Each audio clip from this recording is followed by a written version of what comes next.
Hello, and welcome to another Chatbox podcast. It's episode 53 of the Chatbox podcast here today. How are you doing? Right, let's crack on. As you know, each week I have a guest to talk about their career or their job, so let's crack on with this week's guest. It's broadcaster Leighton Morris. Hello, Lee. Welcome along. Hello, good morning, and are we okay? And no, thank you for having me on this broadcast and on this podcast. It's an honour to see the names you've had over the last few months that you'd want little old me to come on here. So thank you very much. Thank you for inviting me. Well, the last 7.5 months. Yeah, and there's some names we were chatting off air about the names you've had on here, and what a list! And keep on doing what you're doing, because you're bringing so many great stories of these fantastic broadcasters who have, certainly been in my broadcasting career, and I've listened to growing up, and listening to their background. It's great. So keep on doing what you're doing, Ben. Thank you. Yeah, it's brilliant. Are you ready to rumble about your career today? Yeah, let's reminisce, shall we? And let's go back into the realms of my mind and see what I can remember. This is a cross between life stories and This Is Your Life. Yes, isn't it? Yeah. So But are you the Piers Morgan? I'm not the Piers Morgan. I'm more the guy who presented This Is Your Life. Yeah. So yes. Well, I was going to say Eamon Holmes, but it was what's his name on This Is Your Life? Michael. Well, I mean Michael Aspel, wasn't it? Yeah, I'm a cross between Piers Morgan and Michael Aspel. Yeah, I'm a cross between them two, really, if I'm honest with you. I like it. I like the way we're thinking. I like where we're going to go on that one. That's nice. But I'm more Michael Aspinall than Piers Morgan. I think you. Do you know what? It's great that we can have that little references to the times of because Michael Aspel, when I was growing up, and it used to be on the TV every night, and you'd get some celebrities, and you think, oh, I'd like to learn about their career and about what they used to do, and how they started, and it's great seeing their reactions of getting these people from their past on, and they're going, oh, I remember you, and yeah, it's great. Let's do it, Ben. Let's reminisce. Yeah. Question one, where did you start your Let's go for it. Question one, where did you start your broadcast career straight off the bat? So I started on hospital radio, like many broadcasters do, trying to get into radio. I started a place called Millside Hospital Radio, which is in just outside Mansfield, in a place called Sutton Ashfield, in the King's Mill Hospital there. I was there at the age of 16. And I used to do the Pillar Talk show, which was a Friday night request show. So I used to go around the wards, visiting all the patients, gathering all the requests, getting back to the studio, finding all the requests on vinyl in the record library, and then having a chat on the air for 2 hours every Friday night, and just entertaining and just making sure that they had their requests were there. And the tagline we used to use was a friend by their bedside. And we're basically the link between them in hospital and the outside world to a degree. So that's where I started hospital radio, which is a great grounding for anyone who wants to get into radio.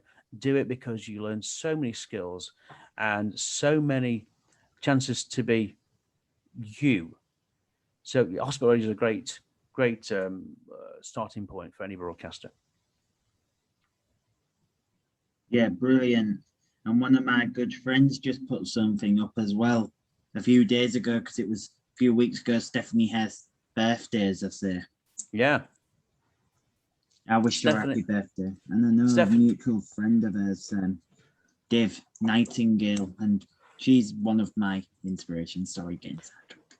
That's all right. So Stephanie Hurst is an amazing broadcaster. We had a chat about Stephanie Hurst off there before we started recording. And I used to listen to Stephanie when I was younger. And that bounciness, the energy that Stephanie has on air, every link is well thought out. Even the stuff that she does off the top of her head turns into a great link and a great moment. And she's fantastic. I love Stephanie Hurst. I like her programs. Would you ever like to interview her? Stephanie, I'd love to go out for a drink with Stephanie Hurst, and just to reminisce and find out about how it all works and how she got where she is, because she has worked for some amazing stations, some big groups, you know. And she is a person of my own mark. She and did breakfast. She did breakfast, and I did breakfast, and that's to have that longevity of doing that for so long. I'd love to find out how it all works, how she can come up with creative things every single day and every single broadcast. and It her sounds just boss so as well. fresh. Sorry, her boss at Capital as well was the boss who was his father was your first ever boss. Yeah, John Myers. Yeah, Mr. John Morgan, who sadly no longer with us, passed away last year. And John Myers gave me my first job at Century 106. I'd been there when it launched as Radio 106. I was working previously at the BBC Radio Nottingham, and then went across there. Yeah. I also remember as well that they did a documentary, Trouble at the Top. They did program, and yes, they got rid of a religion program at Century 106. Yeah, Liz Jepson, her name was, and Liz was a lovely presenter. She was so nice, and she does. And this came from the original Radio 106, which launched, and then Century replaced. And the idea behind Radio 106 was they had to basically hit the whole three counties: Derbyshire, Leicestershire, Nottinghamshire. And Liz came on Sunday mornings, did this religious program, great broadcast, and unfortunately, it wasn't getting listeners, and so it was cut. And I think there was one of the lines that John said, I think on the camera, that even God's not listening. But Liz was, I think she came from BBC as well, and again, one of the cuts made, like anything in radio, you can live and die on your next show. Radio is a very fickle industry, and you can be cut just like that. Brilliant. Did you know the lady who was cut? I knew Liz, yeah, and she used to come into the office every Wednesday, Thursday, Friday to prep the show and do a little bits of interviews, pre-interviews. So yeah, I knew Liz. Yeah, she was a lovely lady. And is a lovely lady. And ITV also did a documentary. ITV Central did a documentary about the original Radio 106. 24 Hours it was called. Were you on that? I wasn't on that. I joined Radio 106 probably 3 or 4 months after they launched. I was working for BBC Radio Nottingham at the time, doing their pub and club guide on a Thursday evening. A friend of mine called Ian Chilvers was working at Century, Radio 106, and called me saying, "We've need someone to go and answer phones for the morning show. Can you come in?" And I went across and I stayed there, for about 3 or 4 years. But it was a nice place to work, very friendly. Yeah, and one of the first voices on that original station was Dickie Dodd. Dickie Dodd, yes, of course. Also known as Richard Dodd on BBC Radio Nottingham. He was the breakfast show at Radio Nottingham. I went across to commercial radio, and then stayed there for probably about 6 to 8 months, and then decided he wanted to be heard more, and then went back to BBC. And I worked with Dickie doing the travel news on a couple of his broadcasts, and also went out and about to doing some outside broadcasts with him as well. So again, he's I think he now works for the British Retail Consortium as their press officer. And he does a show down in Wolverhampton. Now there's two Dickie Dodds. There's Dickie Dodd, the ex-BBC presenter, and there's Dickie Dodd, the commercial radio presenter. Now, Dickie Dodd was at the 107 The Wolf, I think it was, which is a totally different person to Dickie Dodd, who was at Century 106. Oh, sorry, getting confused. That's all right. No, someone who has the same name. It shouldn't be allowed, really. But Richard Dodd is on air name at Radio Nottingham, and he changed to Dickie Dodd when he went to Radio 106. Yeah, and there's also one of my closest friends was on the radio as well. Lots of radio presenters have come through this, and lots of ex-Bauer employees give it a bashing on this podcast. Well, you know what, it was of its time, and it did what it needed to do at the time as well. So I'm not going to bash it, because it gave me a great grounding for where I am now, and it was a nice place to work. One of the people who worked at was it Gem, when it became Gem, was Sam Pinkham. Sam Pinkham, yes, with Sam and Amy, they went on to be, and won many awards at Gem 106. A great breakfast show, and they had an offer from Virgin to go down there. Didn't quite work at Virgin, and they had to split and go their separate ways because a certain Mr. Evans. Mr. Evans came along, yes, and I think they were hard done by, because they won the Best Breakfast Show award, and one of their prize of winning that was a slot on Radio 2, and they did an early morning show on BBC Radio 2, and that gained them some respect in the industry. Well, winning 2 breakfast show awards would gain you respect, but I think they were really hard done by Virgin, and they're a great breakfast partnership. They were likable. They'll be back together one day. I hope so. I hope, because they are. They're still good friends. They are still good friends. But I don't like what Virgin did to them. Neither do I, to be honest. Chris Evans earns part of Virgin, I was told. He earns Virgin Radio. But that wouldn't surprise me. That wouldn't surprise me. If he can get on there, so he's somewhere. But Chris Evans, again, another great broadcaster. He's one that learnt his skills at Piccadilly in Manchester, and then went down there, and I think he did Capital. I think he did Capital Early Breakfast or something like that. So, again, another great broadcaster who's done well, and it was a radio station. Brilliant, well done to him. If ever in the future I worked alongside him, I'd say you give me a driving money if you give me a test drive in one of your Ferraris. But you know what? He's Speed Festival of Speed at Goodwood every year. That is an amazing thing to see. And he has so many classic cars as well at his home that he brings out and shows at that festival. That's Carfest. It is Carfest. You're right. That's right. But what a broadcaster. Because he's good friends with one of my favourite racing drivers, Jason Plato.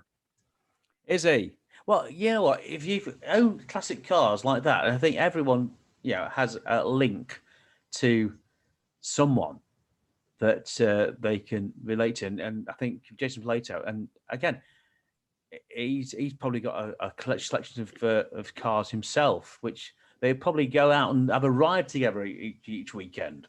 I know touring car drivers through my friend Alan Hyde. Yeah. Because he used to work at Invicta with Ian Collins. Oh, now Invicta, there's a station. And he used to work on, do you remember the original Talk Radio? I do, yes. Do you remember Alan, the producer? Yes, I do. Yeah. On the Ian Collins show, that was Alan Hyde.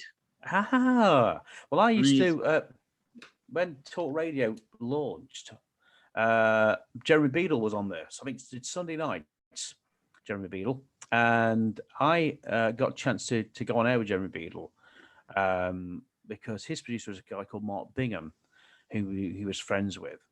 And Mark Bingham was the director of the hospital radio station where I started at. So, yeah, and Jeremy Beadle opened the hospital radio station when they launched new studios. So, again, Jeremy Beadle, another great guy who did so much TV work and so much charity work, and no longer with us.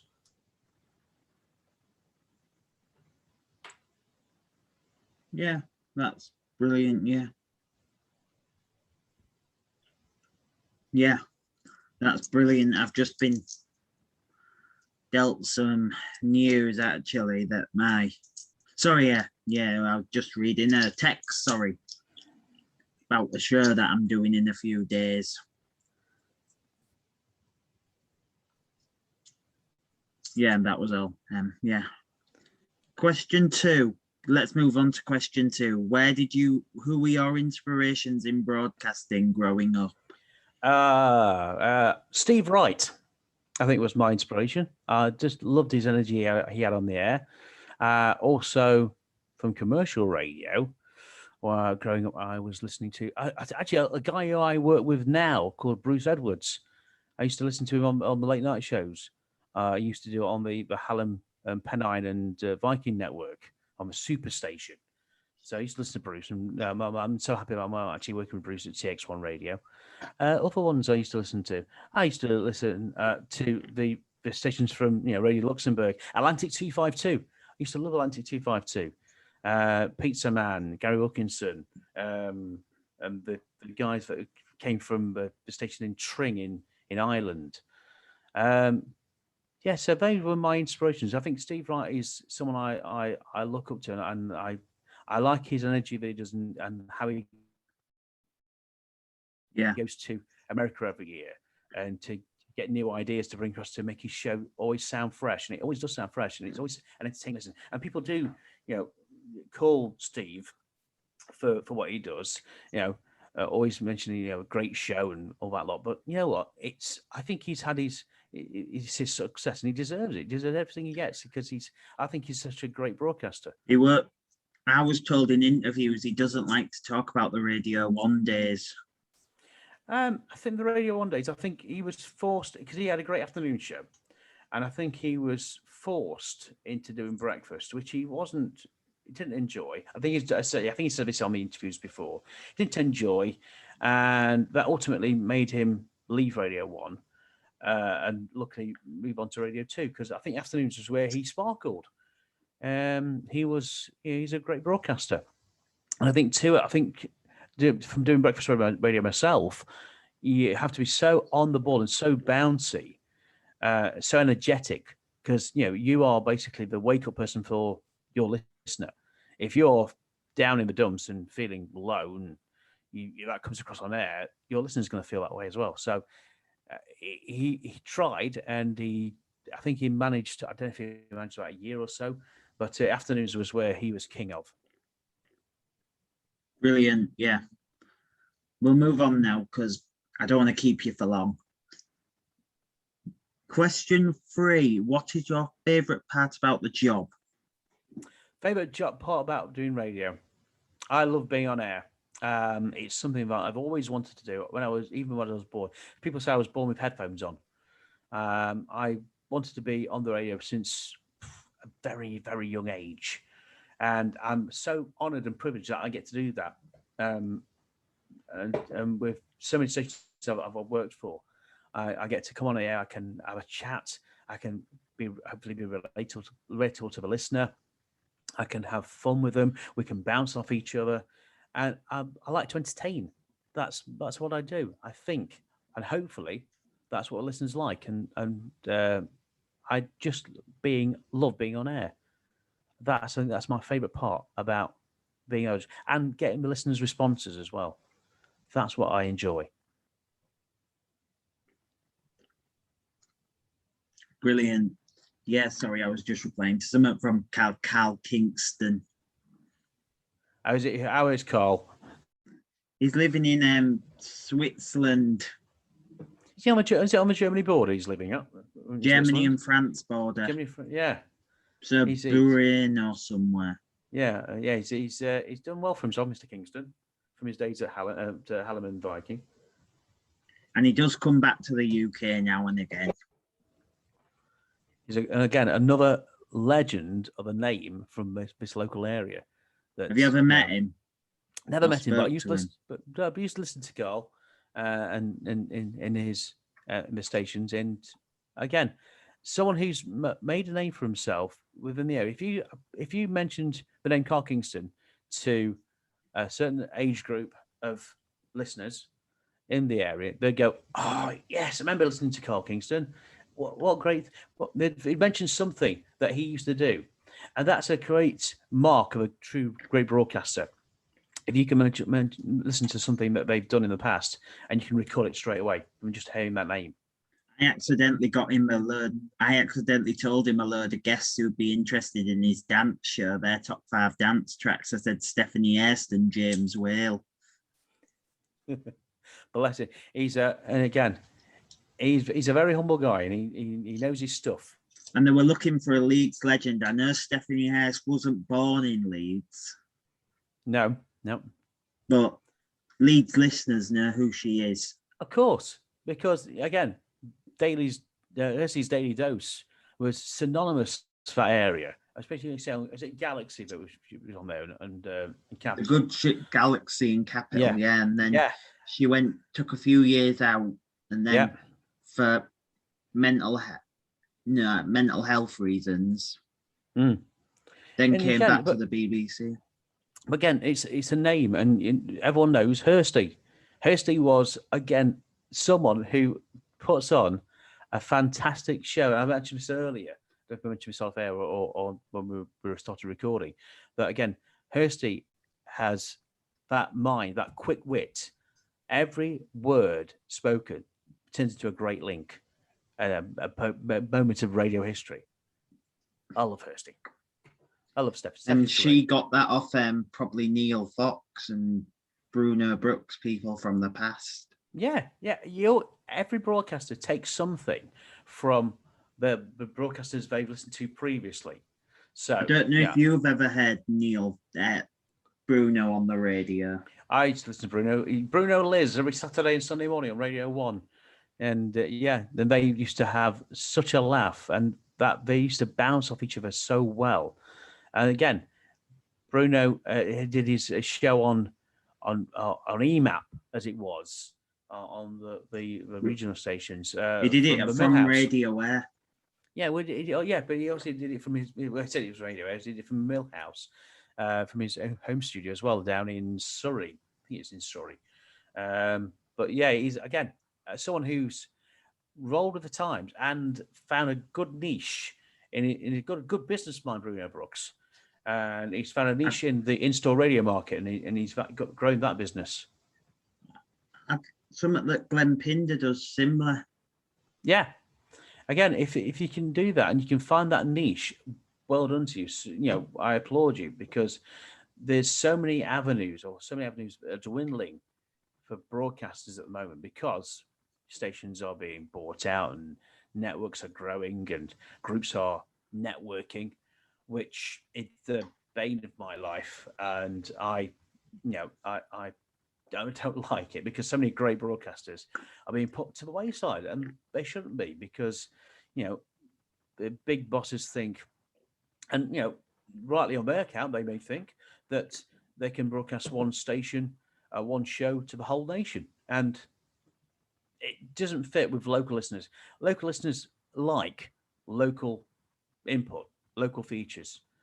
Some people say, but they don't care where they're broadcasting from. I don't like that. I think that if you are broadcasting to an area you are, coming from, you should have that station in that area, and that presenter in that area. I've always been a big believer. If I'm on a station, I'm in that area, I know what's happening in that area, and I can relate to it daily. And these stations, unfortunately, aren't doing that. But, that's my own personal opinion. And, Bauer obviously know what they're doing, because they wouldn't be doing it if it didn't. Yeah. Yeah. And I'm not an anti-Bauer or a pro-Bauer. I don't really listen to Bauer. Well, I do sometimes. Depends what mood I'm in, but I normally listen to talk radio, you see, with Kevin O'Sullivan. Yeah, I'm more if I'm in the car, because I do so much music radio. I like to switch off and just listen to talk radio. I listen to 5 Live a lot, BBC Radio 5 Live. So that's what my go-to station is in the car. I don't listen to I listen to LBC sometimes, but I'm more listening to talk radio. Yeah. And a lot of their presenters have now moved on to GB News. Yes, that's one of the new branches of stations on DAB. And that's, apparently, to be interesting. The GB News presenter is Andrew Neil, the head of GB News, is apparently off taking a long summer break because of the bad reviews he got. Is he really? Well, we'll see how that one goes when he comes back. I don't think he'll come back, if I'm honest with you. Well, if he's a partner of a station, then he'll have to somewhere because he'll have his shareholders to answer to. So he's gone hiding back to France apparently, but he's joking that he can't come back now due to the changing quarantine rules. Well, if he's anti-vaccine, then he won't be able to come back, will he? So no, he's already had his vaccine. Oh well, we can get him back into the country. They'll extradite him or something like that. But I don't think the French government will allow that. We'll have to. Who knows what's around the corner, Ben? Who knows? This could be a thing of the past in the next year. Yes. Well, let's hope, eh? Let's hope. Yeah. Anyway, question 4. We'll go on to COVID now, shall we? Anyway, how has COVID affected your life and line of work? COVID has been an eye-opener to people who are working from home, myself included. As you can see, I'm in my living room, or my dining room at home. So this is my studio now that I do my shows from every weekend. So it has been different. I'm waiting for the time I can get back into a radio studio and press the buttons and pull up my When was fingers. the last time you did that? Last time I did that was years ago. Since I was last in a radio studio. So I'm probably talking 7 years ago since I was last in the studio. So I've missed it. I miss it so much. But it'll come back and things will happen. Restrictions will be lifted and it's a different world now. But it's great to have this setup that people can broadcast from. And they can do home studios because it is nice. Unfortunately, you get the odd interruptions from your son shouting or the wife, clashing with pots in the kitchen next door. So it is, it's different. It's been an nightmare. It is different, but I'm so pleased with it. The broadcasting can continue in that way. Like I say, remote broadcasting has been a total eye opener. Brilliant, yeah. And finally, we'll have to go on to this last question because I've been going on too long. What advice would you give to young aspiring broadcasters who are starting out? Be yourself. Don't have an ego. Do hospital radio. I think many people on your podcasts have been mentioning this always. I think Chris Marsden mentioned it when he was on. Hospital radio is the grounding base for any broadcaster or college radio or university radio.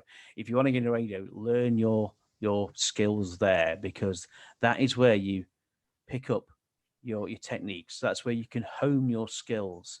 Don't be too eager to get ahead too fast because if you're doing it for wrong reasons, you're going to get found out. Do it do it because you want to do it. And don't think you're going to earn lots of money in radio. You're not. Sorry. It is. I've learned that. I've been there. It's not a big paid job, radio. You do it because you have a passion for it. You have a bug for it. You have a desire to do it. Not because you want to earn thousands upon the millions of pounds. Only there's a 5% of broadcasters that ever get to reach that stardom and that heights. You may be one of them. You may be not. Just enjoy radio for what it is. Entertainment, a challenge, fun. If you can do radio and you enjoy it and you have fun doing it, then you've won. Then you're the winner. But don't be an ego. Go for everything you want to go for. Put yourself out there. Ask to do things for free to start off with, to gain the skills and gain the experience. It is a fun industry. I don't want to put you off and say, it's not hard. It is hard, but when you get there, when you do it, it is so much fun and so rewarding to do a radio show and getting that respect and that interaction with the audience that are listening to every word that you're saying. It's really a good, rewarding career to do. But as I said before, don't expect to earn your fortunes out of radio, because there's only very few people that do that. Brilliant. That's it for today. Thank you very much for joining us. Do join me again soon for another Chatbox. Thank you very much for joining us, Lee. Do join me again for another Chatterbox podcast. But please give it up for today's guest, Mr. Leighton Morris. Do join me again soon. This podcast will be available on my website, wix.com, and my YouTube channel. So go and listen to it and watch it there. Thank you very much for watching and listening. And that's a wrap.